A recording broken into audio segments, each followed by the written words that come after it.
আসসালামু আলাইকুম শাইখ। ওয়ালাইকুম আসসালাম ওয়া রাহমাতুল্লাহি ওয়া বারাকাতুহু। জি বলেন। জি শাইখ, আমার প্রশ্ন হচ্ছে আপনি একটা মাসালা একটি বলেছিলেন যে গণতান্ত্রিক দেশে গণতন্ত্রকে ঘৃণা করে অধিক শরিয়া বিরোধী দলকে ক্ষমতা থেকে সরানোর জন্য তুলনামূলক কম বিরোধী ভ্রান্ত ইসলামিক দলকে ক্ষমতায় নিয়ে আসার জন্য রাজনীতিতে অংশগ্রহণ করা বৈধ হবে, তুলনামূলক ভালো একটা দলকে নিয়ে আসার জন্য।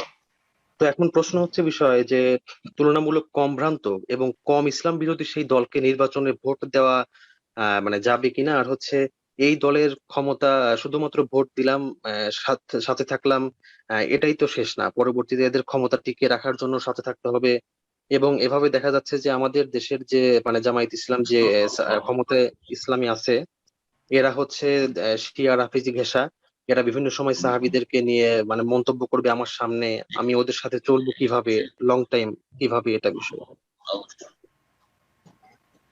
জি, প্রথম কথা, আপনি যেটা তুলনামূলক কম খারাপ যে বলেছি, এটা তো আপনি জামাত ইসলামী ধরলেন কি করে?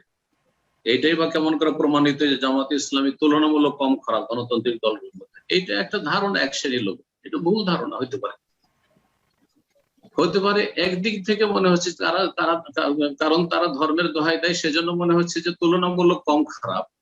কিন্তু তারা যে শিয়াদের মতো, যেমন শিয়াদের দেশে ইরানে অন্যদের কোনো স্বাধীনতা নেই, হানাফিদের সেখানে হানাফি মেজরিটি আছে, সুন্নিদের, হানাফিদের কোনো মসজিদই নেই, অর্থাৎ সুন্নিদের কোনো মসজিদ নেই। কথা বুঝতে পেরেছেন? তাহলে ধর্মীয় স্বাধীনতা অন্যদের মোটেই নেই। পক্ষান্তরে অন্যান্য যে দলগুলি রয়েছে, রাজনৈতিক দল, সেটা ক্ষমতায় থাক অথবা যারা ক্ষমতা নেই তাদের কথা বলেন, তারা যে গণতান্ত্রিক দলগুলি আছে, এরা কিন্তু এইরকমটা করবে না যে আপনি আহলে হাদিস সেজন্য আপনার মসজিদ মাদ্রাসা অ্যাক্টিভিটি চলবে, যেমন তালেবানরা করছে। এটা কিন্তু এরা করবে না।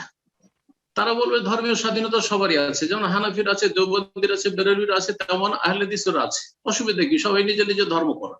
কিন্তু এই কথা যারা ধর্মের দোহাই দিয়ে ক্ষমতায় আসবে তারা কিন্তু বলবে না।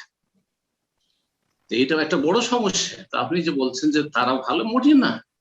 তাই এটা গভীরভাবে চিন্তা করতে হবে। এই জন্য এই ক্ষেত্রে ওলামাদের দুটো দল আছে। এক দল বলছে গণতান্ত্রিক পদ্ধতিতে ভোট দেওয়াও যাবে না, ইলেকশনে লড়াও যাবে না, এবং আদর্শে বিশ্বাসও করা যাবে, কোনটাই করা যাবে না। এটা একটি মত। আর এক দল বলছেন না, এতে লাভের চাইতে ক্ষতি বেশি হবে। সুতরাং কি করতে হবে? আদর্শগত ভাবে এই গণতান্ত্রিক কোন একটি দলে আপনাকে জড়িত হওয়া জায়েজ হবে না। তাতে আপনি ইলেকশন লড়তেও পারবেন না, তাতে আপনি মানে রাজনীতি করতে পারবেন না। কিন্তু সাময়িক আপনি দেখছেন যে দুটো দল বা দুটো দল না, দুটো ব্যক্তি, বিশেষ করে ব্যক্তির কথা বলেছেন, দুইজন ব্যক্তি আপনার এলাকায়, দুইজন অথবা তার বেশি কয়েকজন ব্যক্তি ক্যান্ডিডেট আছে, প্রার্থী আছে।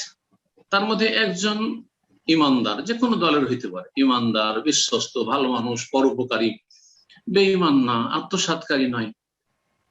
আর আরেকজন বেঈমান, আত্মসাৎকারী, যে কোনো দলের হোক না কেন। তাহলে এই ভালো মানুষটাকে আমি নিয়ে আসবো আমাদের এলাকায় চেয়ারম্যান হিসাবে অথবা মেম্বার হিসাবে অথবা এমপি হিসাবে। এরকমটা করা যেতে পারে। আল্লাহ তাআলা আলাম। এটা ইজতিহাদি মাসালা, এটাও যে চূড়ান্ত যে এটাই করতে এমন কথা নয়। কিন্তু যেমনটা বললাম যে কয়েকটি দলের মধ্যে গণতান্ত্রিক দলের যেটা কম খারাপ বা যাতে কম খারাপই রয়েছে, কম খারাপই মানে ধরে নেবেন যেটা ইসলামের দোহাই দিয়ে এসছে। তো আরেক দল বল না, চরমনাইয়ের যে ইলেকশন লড়ছে ওরা জামাত ইসলামের চাইতে ভালো। কথা বুঝতে পারছেন না? মোটেই না।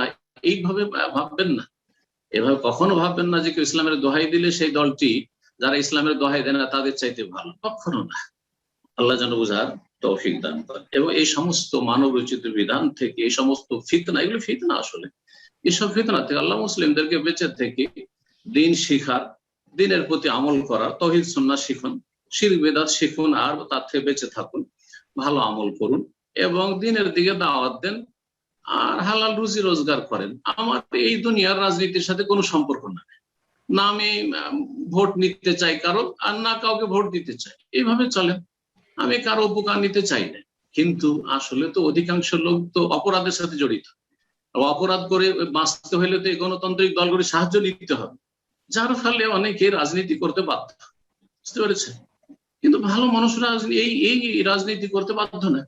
আমি কারো একটা বৈষম্য মেরে খাবো না, কারো জুলুম অত্যাচার করবো না, আমি সোজা চলবো, আমি কোনো নাশকতামূলক কাজের সাথেও জড়িত না, আলহামদুলিল্লাহ আমি ভালো মানুষ, চলাফেরা করি, হালাল রুজির চেষ্টা করি, যে সূরা আসরের উপর আমল করি, ব্যাস এটা আমার আখিরাত টার্গেট, ব্যাস এটাই করুন, যথেষ্ট ইনশাআল্লাহ। আল্লাহ যেন সমস্ত বালা মুসিবত থেকে ও ফিতনা থেকে, এইসব মানব রচিত বিধান থেকে বেঁচে থাকার তৌফিক দান।